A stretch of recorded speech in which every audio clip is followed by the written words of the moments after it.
श्री ज्ञानदेव जी के बड़े ही प्रतापी शिष्य हुए हैं श्री नामदेव जी, और दूसरे श्री त्रिलोचन जी। त्रिलोचन जी वैश्य कुल में प्रकट हुए थे। बहुत धन था इनके पास, क्योंकि प्रायः धन का विशेष प्रभाव पाया जाता है वैश्य कुलों में, व्यापार आदि इनके द्वारा होता है। तो जब ज्ञानदेव जी का बहुत यश फैला तो श्री त्रिलोचन जी उनके चरणों में गए, पूर्ण श्रद्धा पूर्वक अपने आप को समर्पित किया। त्रिलोचन जी के भाव को देख करके ज्ञानदेव जी ने उनको मंत्र दीक्षा प्रदान की, भगवत मार्ग का उपदेश किया। त्रिलोचन जी ने हाथ जोड़कर प्रार्थना की कि प्रभु, हम गृहस्थी में हैं और नाना प्रकार की क्रियाएं रहती हैं, पता नहीं सतत भजन हो पावे कि ना हो पावे, तो मुझे कैसे भगवत प्राप्ति होगी। तो श्री ज्ञानदेव जी ने कहा कि एक उपाय है जिसमें निश्चित भगवत प्राप्ति हो जाती है, वो उपाय है संत सेवा। यदि आप मन वचन कर्म से दासत्व का भाव ला करके साधु सेवा करेंगे तो दर्शन की तो बात जाने तो आपको सानिध्य का अनुभव होगा कि हरि आपके समीप है। इस सेवा भाव में किंचन मात्र भी संशय नहीं कि भगवत प्राप्ति हो कि ना हो। जो संत सेवा करते हैं और एक है कि हरि का भजन करते हैं, अगर दो में कहा जाए कि पहले हरि किसको मिलेंगे तो संत सेवा वाले को मिलेंगे। सबसे पहले हरि दीजिएंगे जो हरिदासों का दास है, जो भगवत प्रेमी महात्माओं की सेवा करता है। इसलिए आप हमारी एक बात का सदैव ध्यान रखना कि संतों के प्रति दासत्व भाव रखे, मन वचन कर्म से उनकी दासता स्वीकार कर सेवा करना, तो आप देखोगे इसी जन्म में आपको भगवत साक्षात्कार हो जाएगा। बहुत आनंदित हुए त्रिलोचन जी अपने गुरुदेव के वचन श्रवण करके। श्री ज्ञानदेव जी के बहुत कृपा पात्र श्री नामदेव जी महाराज जी और श्री त्रिलोचन जी, जब श्री त्रिलोचन जी को ज्ञानदेव जी ने यह आदेश किया कि संत सेवा ऐसा सर्वश्रेष्ठ साधन है कि निश्चित इसी से हरि का साक्षात्कार हो जाता है। जो संत सेवा करता है उसमें ऐसी दैन्यता होती है कि अपराध बनने की कोई संभावना नहीं। जो संत सेवा करता है हरि रीझ जाते हैं, बहुत कृपा करते हैं हरि। ऐसी कृपा अपने भजन करने वालों पर भी नहीं की जैसी प्रभु के दासों का भजन करने वालों पर प्रभु की कृपा हुई। आप इस प्रसंग में श्रवण करें, अपने गुरुदेव के वचनों पर दृढ़ विश्वास करके वैश्य कुल में प्रगटे हुए त्रिलोचन जी सदैव अच्युत कुल की सेवा में मगन रहने लगे, अर्थात संतों की सेवा में मगन रहने लगे। श्री त्रिलोचन जी का और नामदेव जी का यश ऐसा प्रकट हुआ जैसे सूर्य अपना प्रकाश करता है, चंद्र अपना प्रकाश करता है, ऐसे भक्ति क्षेत्र में सूर्य चंद्र की तरह श्री नामदेव जी और श्री त्रिलोचन जी का प्रभाव हुआ, जिस प्रभाव से बहुत से अविद्या ग्रसित जीव मुक्त होकर प्रभु के चरणारविंद के दासत्व को प्राप्त किए। भक्तवर श्री त्रिलोचन जी हृदय में विचार करते कि मैं जितने संत जन आते खूब भाव से सेवा करूं, पर केवल उनकी पत्नी ही थी, परिवार में और कोई था नहीं, वो और उनकी पत्नी। अब दोनों मिलकर सेवा करते, पर उनके मन में था कि यदि कोई एक और हमें सहयोग देने वाला टहलुआ मिल जाए, कोई नौकर मिल जाए, तो हम बहुत सुंदर ढंग से ठाकुर जी के इन प्रेमियों की सेवा करें। हमें और भी कार्य रहते हैं, हम बाहर के कार्य करें और वो और हमारी पत्नी मिलकर के घर में जितने संत जन आते हैं इनकी खूब रुचि पूर्वक सेवा हो। मन में एक आस रहती कि गुरुदेव ने कहा है कि हरिदासों की सम्यक सेवा होनी चाहिए, तो अभी सेवा में थोड़ी कसर है, यदि हमें एक सहयोगी मिल जाए तो बहुत बढ़िया बात बन जाए। प्रभु के दासों का दासत्व जो स्वीकार किए हुए हैं, उनकी आशा को प्रभु की भी सामर्थ्य नहीं है कि अवहेलना कर सके। प्रभु के चरणारविंद का जो भजन करते हैं वो तो भक्त है, लेकिन जो भक्तों का भजन करते हैं भगवान उनके भक्त बन जाते हैं। बड़ी विचित्र रीति है, बहुत विचित्र रीति है। परम भागवत श्री त्रिलोचन जी प्रभु के चरणों में जो अनुरक्त संत महात्मा है, ऐसी सेवा करते जहाँ संतों में विशेष श्रद्धा की जाती है, वहाँ संतों की भीड़ शुरू हो जाती है। संत तो साक्षात दया कृपा के अवतार है, बस हाथ जोड़ ले, प्रणाम कर ले, मीठे वचन बोल दे तो उनको लगता है इसको क्या दे दूं, कैसे इसको परम सुख प्रदान कर दूं। अब त्रिलोचन जी हृदय में एक बात रखते हैं कि यदि हमें कोई नौकर मिल जाता तो अच्छा है। प्रभु बहुत प्रसन्न होते, निश्चित समझो। इसीलिए कभी कभी बहुत क्लेश होता है कि कलिकाल की कराल चाल ऐसी बढ़ती जा रही है कि संतों पर श्रद्धा होती जा रही है। ऐसे असाधारण धर्म का पालन करने वाले जो महापुरुष जन है वो गुप्त होते जा रहे हैं, और इस भेष के द्वारा अपने वासनाओं की पूर्ति करने वाले समाज में जहां प्रकट होकर ऐसे आचरण करते हैं तो समाज की अश्रद्धा हो जाती है। जहां संतों पर श्रद्धा होती है हृदय कांप जाता है कि कैसे कैसे किसी का कल्याण हो सकता है। जहां संतों पर श्रद्धा नहीं वहां तो सर्वनाश निश्चित हो जाता है।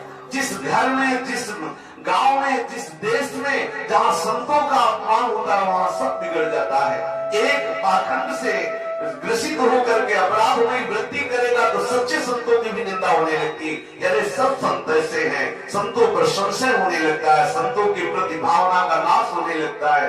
कैसे? यही है कलयुग की कराल चाल कि हम वो कार्य ही नहीं बनने देंगे जिससे भगवत प्राप्ति होती है। प्रभु सदैव अपने सेवक की रुचि को रखते हैं। वेद पुराण संत जन इसके साक्षी हैं। भगवान श्री त्रिलोचन जी के हृदय की बात पूर्ण करने के लिए त्रिलोचन जी के हृदय में रहता कि मैं और मेरी पत्नी ही साधु सेवा में है, मुझे बाहर के कार्यों में भी जाना पड़ता है। यदि कोई एक टहलुआ मिलता, नौकर मिलता तो बहुत बढ़िया बात बन जाती। तो संत सेवा के प्रभाव से अखिल लोक चूड़ामणि जिनके सी चरण रखने की चौकी को ब्रह्मा शिवादि अपने मुकुट से रगड़ते रहते हैं, वो सच्चिदानंद प्रभु टहलुआ का रूप धारण करके आगे दरवाजे से जो ही त्रिलोचन जी निकले तो देखा अब ये चाहे जितना छुपे, आग को कितना छुपाओगे, चाहे जितना छुपाओ उसका प्रभाव तो बता ही देगा कि ये कोई आग है, आकर्षण बता देता है। 14 वर्ष की अवस्था है, नौ किशोर और बड़े ही सुंदर नेत्र हैं, बड़े बड़े नेत्र हैं, मलिन शरीर है, ऐसा लगता है सालों से स्नान नहीं किया, और फटी हुई एक कंबल की ओढ़नी है, टूटे हुए जूते हैं। सामने से दरवाजे के आकर धीरे से निकल रहे हैं, ऐसा नहीं कि दरवाजे पे खड़े हो, धीरे से निकल। त्रिलोचन जी ने देखा तो आंख में आंख देखते ही लगा कोई अपना है। त्रिलोचन जी को लगा कि मानो कोई अपना है। त्रिलोचन जी ने पूछा, निकसत पूछे हो कहां से पधारे आप? ऐसा नहीं करे कहां से आया है, ऐसा नहीं पूछा। धनी मानी है, संत सेवी है, हृदय में भगवत चरणारविंद का अनुराग है, संतों का उच्छिष्टामृत चरणामृत पीने वाले हैं, सबके प्रति भगवत भाव रखने वाले। पूछा कहां से पधारे हो प्रभु आप? ये वेशभूषा कहां से पधारे हो? आपके बाप महतारी कौन है? आपकी दशा देख के तो लग रहा है कि निश्चित आपके माता पिता नहीं है, क्योंकि जिनके माता पिता नहीं होते ऐसी दशा उन्हीं की होती है। फटे जूते, फटी काबड़ी ओढ़े, सालों से ऐसा लगता है कि स्नान नहीं कराया गया है, हमें लगता है कि आपके माता पिता नहीं है।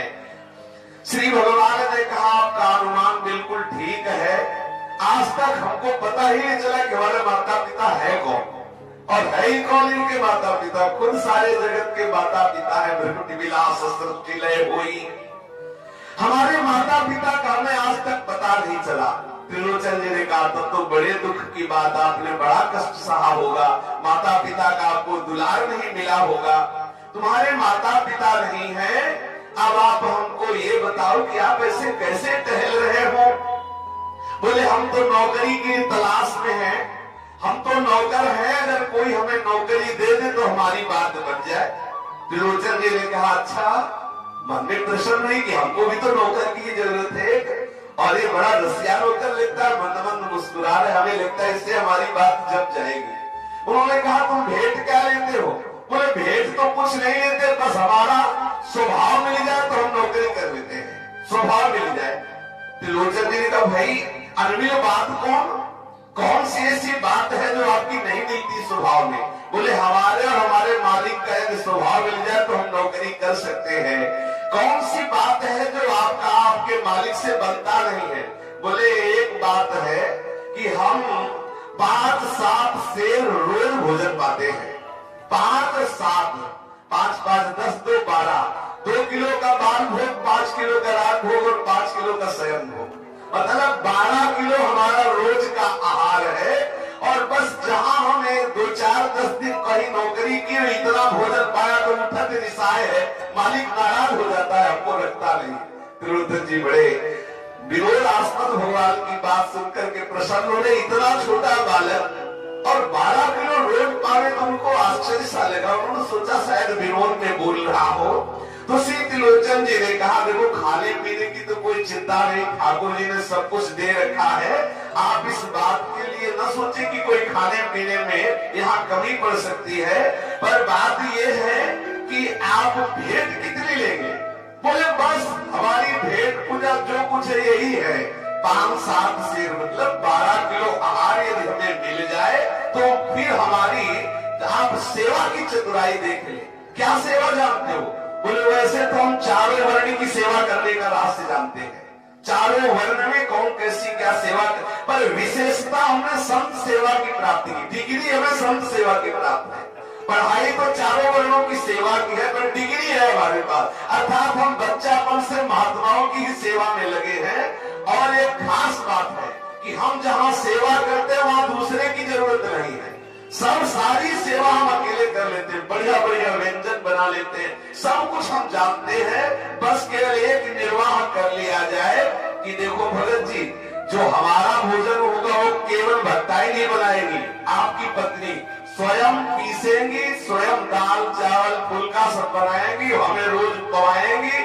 और भूल से यदि कभी किसी से कह दिया कि तो 12 किलो पाता है उसी क्षण चले जाएंगे, बस ये बात है, हमें कोई भेंट वगैरह तो चाहिए नहीं। प्रभु ने कहा चारों वर्णों की सेवा में मैं बहुत प्रवीण हूँ, ऐसा न समझा जाए कि इतना केवल खाता हूँ करता कुछ नहीं। और संत सेवा में तो हमने वर्षों बिताए हैं, बच्चापन से साधु सेवा की है, आपको कभी शिकायत नहीं मिल सकती। और जहाँ हम सेवा करते हैं वहाँ दूसरे की सेवा, बस आप इतना कर लीजिए कि भक्ताएं ही हमें पवाएंगी और वो कभी किसी से कहेंगे नहीं।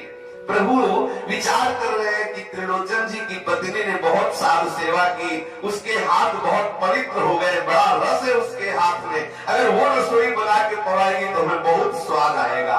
और प्रभु कोई न कोई एक ऐसी शर्त रख देते जिससे उनको निकल जाने का चांस बन जाता है। प्रभु ने कहा वो किसी से कहे नहीं। बड़े प्रसन्न हुए त्रिलोचन जी, बड़ा मन लग रहा है बात करने में, बड़ा प्यार उदय हो रहा है। प्रभु से कहा कि अब हमारे यहाँ आप रहो, चिंता मत करो, आपको भरपेट प्रसाद पाओ। पर हम आपको किस नाम से जानेंगे, आपको पुकारेंगे किससे? बोले हमारा नाम संतों ने अंतर्यामी रखा है। जब हम संत सेवा में रहते थे तो जिन संतों के मन में जो आता वो हम उनको बना के पवाते थे, इसीलिए हमारा नाम अंतर्यामी। बोले नाम भी बहुत बढ़िया है, तुम बात भी बहुत बढ़िया कर लेते हो और तुम्हारा नाम भी बहुत बढ़िया है। और हृदय से लगाया, भगवान जो टहलुआ के रूप में है, घर ले गए, चौकी में बैठाला, बड़ा प्यार उदय हो रहा है। मलमल करके सुंदर स्नान कराया, नए वस्त्र धारण कराए, नई जूती उनको दी और अपनी पत्नी से कहा कि देखो खूब प्यार से इनकी सेवा करना, इनकी सेवा में कमी ना होने पावे, क्योंकि ये संत सेवा करेंगे जिनके द्वारा हमारी चाहत वस्तु अर्थात संत सेवा की पूर्ति हो रही है। हमें ये ध्यान रखना है कि इनको तनिक कष्ट ना होने पावे। तुम्हारी आज से सेवा है, अंतर्यामी को रिझा लो, अर्थात किंचन मात्र इसको कष्ट ना होने पावे और अंतर्यामी संत सेवा में रहेंगे। त्रिलोचन जी ने अपनी स्त्री से कहा कि देखो ये अंतर्यामी है ना, इसकी तुम्हें दासी होकर रहना है, इसे भोजन देते समय कभी ऐसी खिन्नता मत लाना कि बहुत ज्यादा पाता है। देखो इसकी शर्त को याद रखना, इसने कहा है अगर कहीं भी ये बात कह दी तो चला जाएगा, सावधान रहना, कभी मालिकाना रोग मत दिखाना कि ये नौकर है। संतों की जो सेवा करता है वो हमारे लिए बहुत पूजनीय है। साधु की सेवा करने वाला तो परम साधु होता है। हरिराम व्यास जी ने भी कहा है कि हरि सेवा से बढ़कर हरिदासों की सेवा का महत्व है।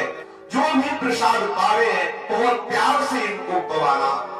अब श्री ठाकुर जी के चरणारविंद की प्रियता उनके हृदय में है ही, तो वो कहते हैं पत्नी से देखो कितना सौभाग्य बना, अब सेवा कार्य ये संभालेंगे और हम तुम सब मिलकर संतों के समीप बैठ करके प्रभु के गुणों का गायन करेंगे, प्रभु के गुणों का श्रवण करेंगे। अब हमारी भगवान ने सुन ली, संत सेवा में कोई त्रुटि नहीं होगी, खूब भगवत चर्चा सुनने को मिलेगी। श्री त्रिलोचन जी के यहाँ वैसी सेवा होने लगी कि साधु महात्माओं की भीड़ इकट्ठा होने लगी। मानो किसी के मन में है कि आज पुआ का भोग लगता तो बढ़िया, तो ठाकुर जी बिना उनके कहे पहले ही वो भोग लगाकर उनको देते, बड़ा सुख मिलने लगा। संतों की भीड़ इकट्ठा होने लगी और संतजन आगे से आगे जो सेवा हो रही है उसको प्राप्त करके त्रिलोचन जी से कहते, भाई त्रिलोचन, ये जो अंतर्यामी है ऐसा सेवक तुम्हें कभी नहीं मिलेगा। हम सब संतों की मन की बात जान करके सेवा कर रहा है, जितना सुख हमको इसकी सेवा से मिल रहा है इतना भजन में सुख नहीं मिला। संत जन त्रिलोचन जी से कहते, और संतों को अंदर से पता नहीं कि जिनका भजन करते वही सेवा करते हैं। और प्रभु बड़े लीला बिहारी जहाँ संत भगवान शयन करते, जाकर सब संतों के चरण दबाते, धीरे धीरे चरण दबाते और उनसे चर्चा करते, महाराज कोई भगवत प्रसंग सुनाओ।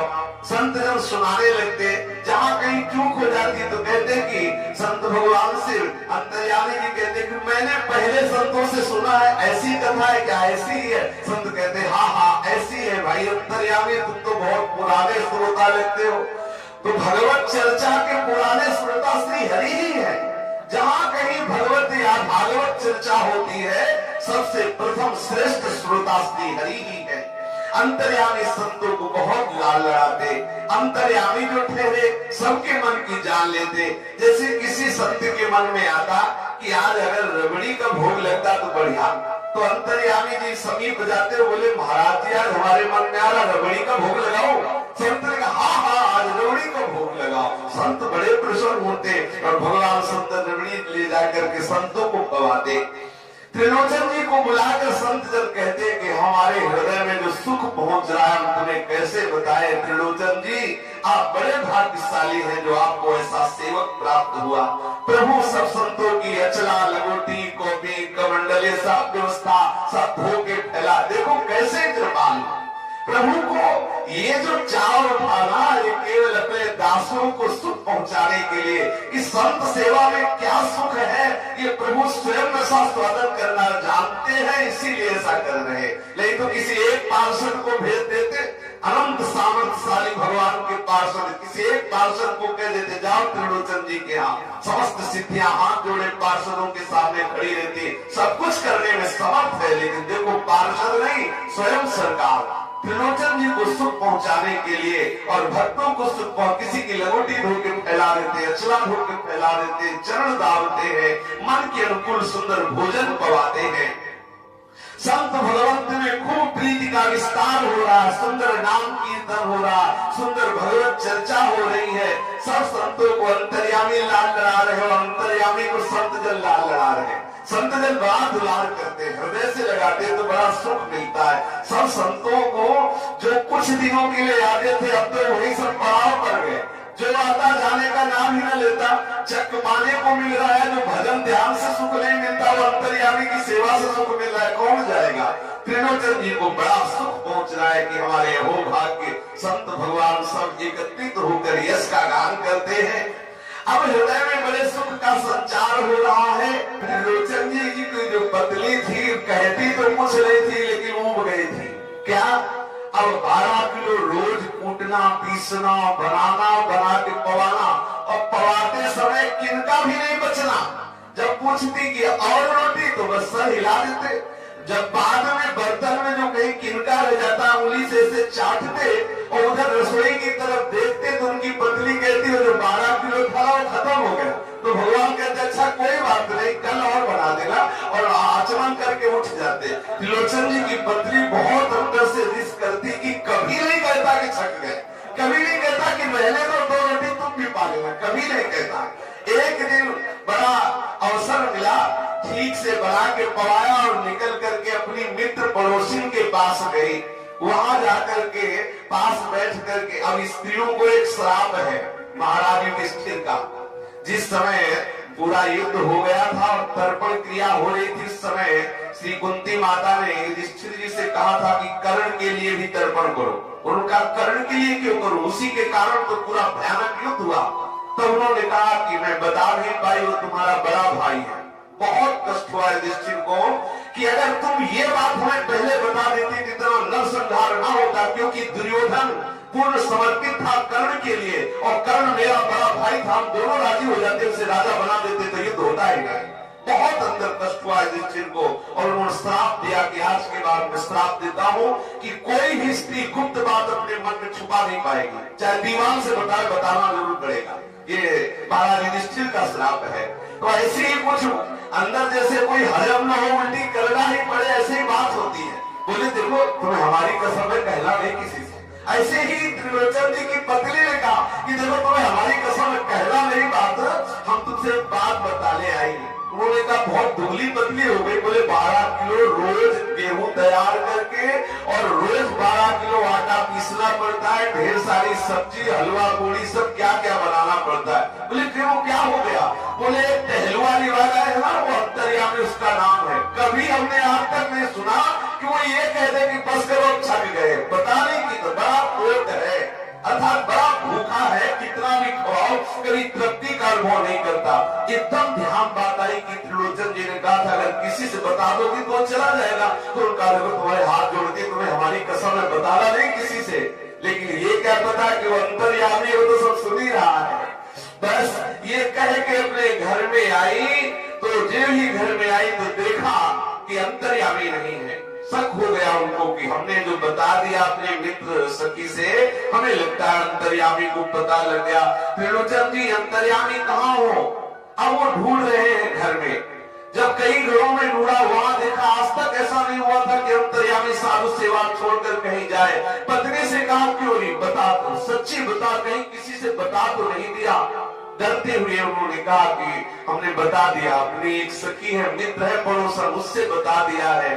ओहो, वो बहुत अंदर दुखी हुए, जैसे जल से मछली को अलग कर दो ऐसे वो तड़पने लगे। हाय, अंतर्यामी के बिना मैं जी नहीं सकता। अंतर्यामी जैसा सर्वज्ञ सेवक, संत जितने भी है सब उसकी प्रशंसा करते थे, कहां मुझे ऐसा सेवक मिलेगा।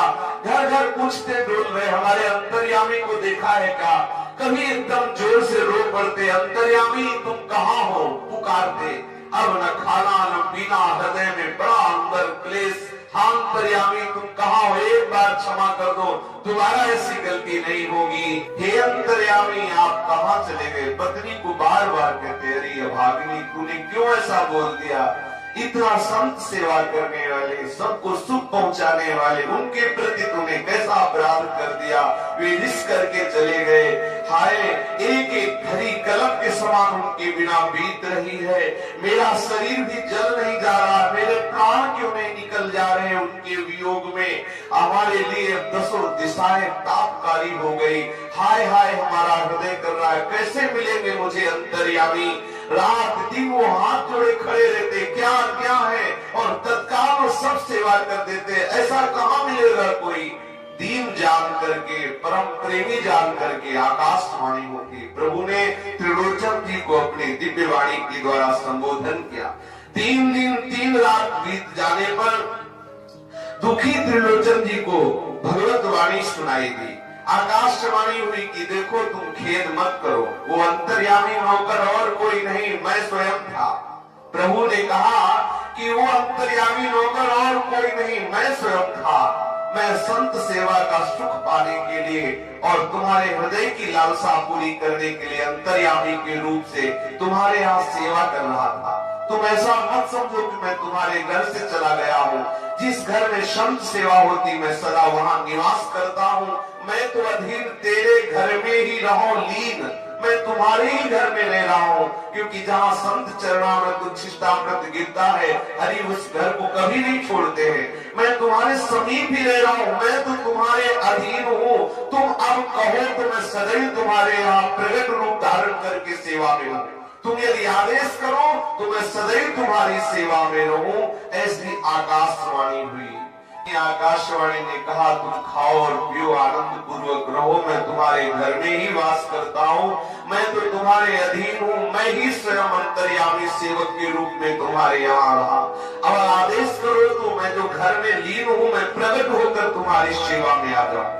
जिन ही ये बात सुनी तो उनके हृदय में और दुख हुआ कि हाय, मैं कैसा अपराधी, धिक्कार है मुझको, मैंने अपने इष्ट को अपना दास बना लिया, मैं अपने स्वामी को अपना दास बनाकर घर में रखा, मैं उनका दास नहीं बन पाया, थोड़ी सी भी सेवा नहीं कर पाया, मेरे लिए कितने शर्म और उपहास की बात है। आज के बाद मैं भक्तों के सामने कैसे मुख दिखाऊंगा कि अपने प्रभु को मैं सेवक बना के, नौकर बना के घर में रखा, मैं मुख दिखाने योग्य नहीं रहा।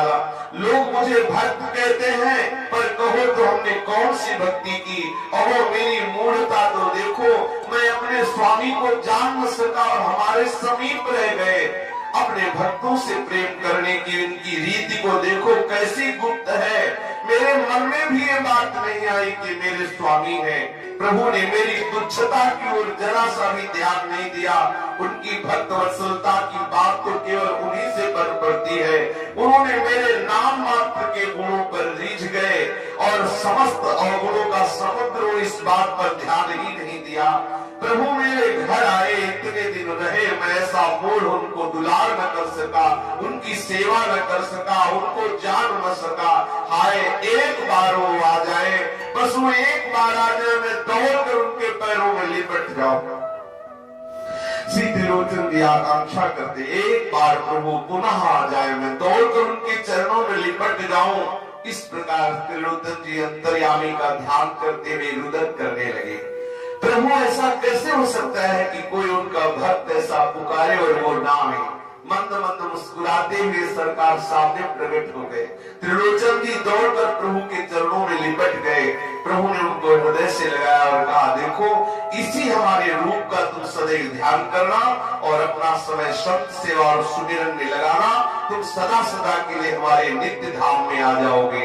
तुम्हारे ऊपर हमारी बहुत कृपा है, हम तुम पर बहुत प्रेम करते हैं। जो थोड़ा समय रह गया है, बस साधु सेवा करते हुए हमारे ध्यान में तुम व्यतीत करो।